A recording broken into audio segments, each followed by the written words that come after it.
The Corfu Channel Incident consists of three separate events involving Royal Navy ships in the Channel of Corfu which took place in 1946, and it is considered an early episode of the Cold War. During the first incident, Royal Navy ships came under fire from Albanian fortifications. The second incident involved Royal Navy ships striking mines, and the third incident occurred when the Royal Navy conducted mine-clearing operations in the Corfu Channel, but in Albanian territorial waters, and Albania complained about them to the United Nations. This series of incidents led to the Corfu Channel Case, where the United Kingdom brought a case against the People's Republic of Albania to the International Court of Justice. The court rendered a decision under which Albania was to pay £844,000 to the United Kingdom. This is equivalent to £26.9 million in 2015 terms. Because of the incidents, Britain, in 1946, broke off talks with Albania aimed at establishing diplomatic relations between the two countries. Diplomatic relations were only restored in 1991. History. The incidents started on the 15th of May 1946 when two Royal Navy ships, HMS Orion and HMS Superb, crossed the Corfu Channel following a prior inspection and clearing of the strait. While crossing, they came under fire from fortifications situated on the Albanian coast. Although the ships suffered no material damage and no human casualties occurred, Britain issued a formal demand for an immediate and public apology from the Albanian government. Such apology was not forthcoming, however, and the Albanian government claimed that the British ships had trespassed into Albanian territorial waters.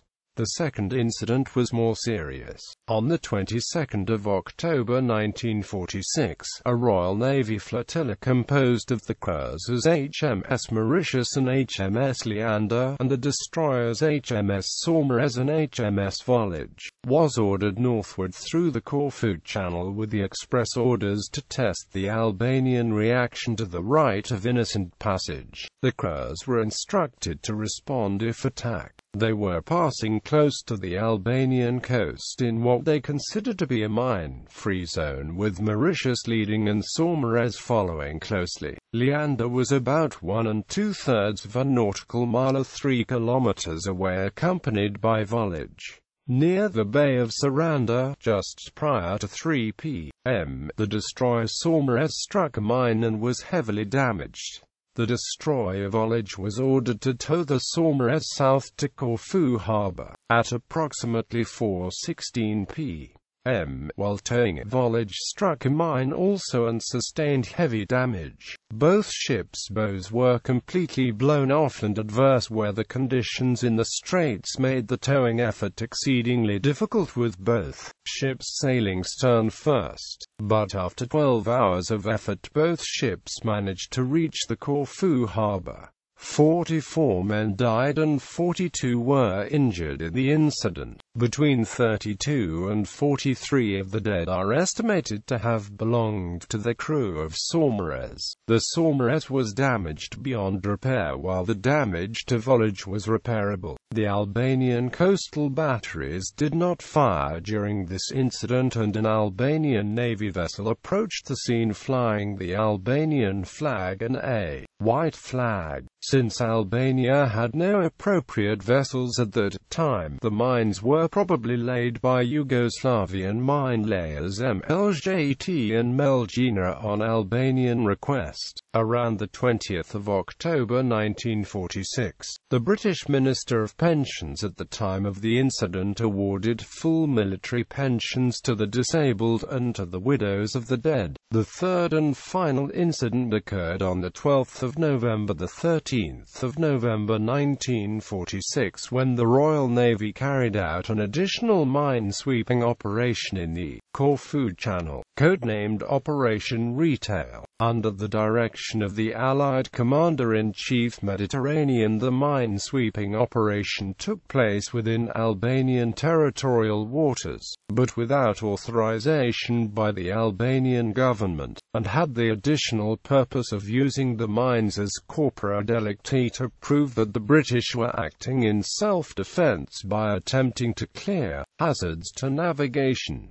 There was also present a French naval officer who, at the invitation of the Mediterranean Zone Board, acted as an observer. An aircraft carrier, HMS Ocean, cruisers and other warships provided cover. 22 contact mines were discovered and cut from their undersea moorings. The placement of the mines was such that the minefield was deemed to have been deliberately designed and not simply a random aggregation of isolated mines. 2 of the cut mines were sent to Malta for further examination. It was then discovered that the mines were of German origin, but they were free of rust and marine growth. They were also freshly painted and the mooring cables were recently lubricated. It was concluded that the minefield was laid shortly before the incident involving Saumarez and Volage. Mine fragment analysis from the Volage confirmed the mines were similar to the ones in Malta. Following the third incident, Albania, under Prime Minister Enver Hoxha, dispatched a telegram to the United Nations complaining about an incursion by the Royal Navy into Albanian coastal waters.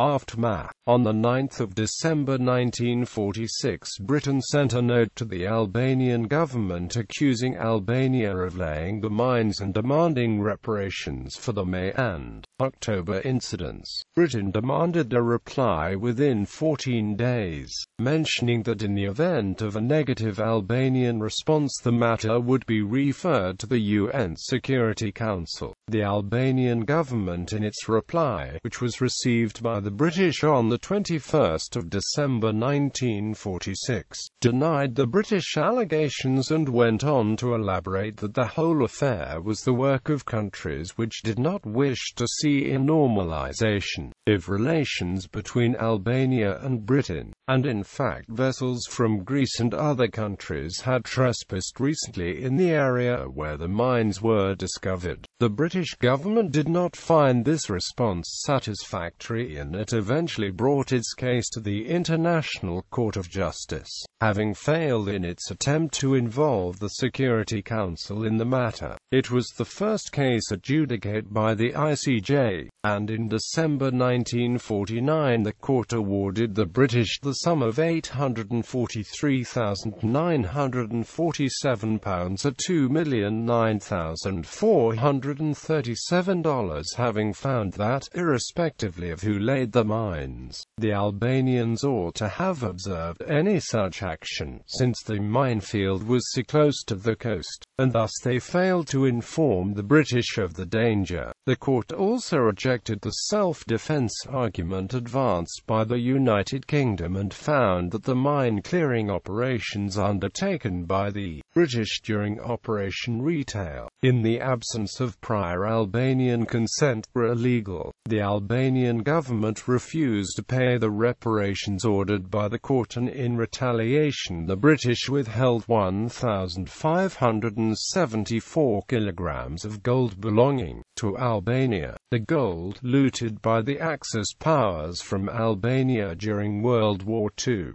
was stored in the vaults of the Bank of England and was awarded to the Albanians by the US-UK-France Tripartite Commission in 1948 after it was retrieved by the Allies. With the end of the Cold War, the People's Socialist Republic of Albania ceased to exist in 1991.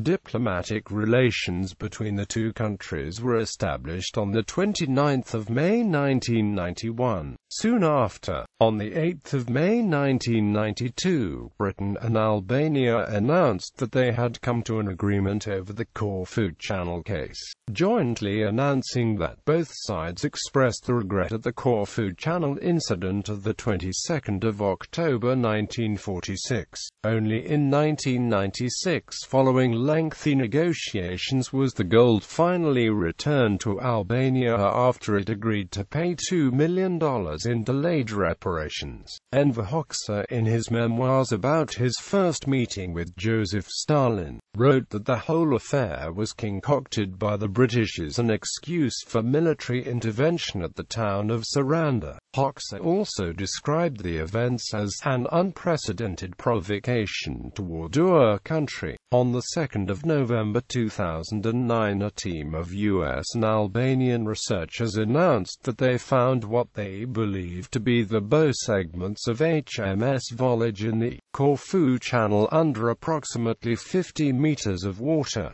Dishes, shoes and ammunition found in the area surrounding the wreckage are further evidence that fits, according to the researchers. In May 2013, a special edition of Archaeology magazine entitled Shipwrecks, specifically the article "Writing a Cold War.During, Where Was HMS Voyage?", gave insight into the new discoveries. The director of the Albanian Centre for Marine Research, Orhan Ter, obtained film footage from the National Archives, United Kingdom, of the incident, showing HMS Voyage very close to shore when the incident occurred. This was further reinforced by James P. Delgado, Director of Maritime Heritage for the National Oceanic and Atmospheric Administration. He reasserted his claim made previously to Associated Press that the wreck was that of the HMS Voyage because the electrical wiring of the bow section discovered was of the time period one would expect. The fact that the bow section, with dishes intact and stacked, shows a rapid sinking and negates the British claim that the ships, including HMS Voyage, were not in international waters as claimed so many decades ago.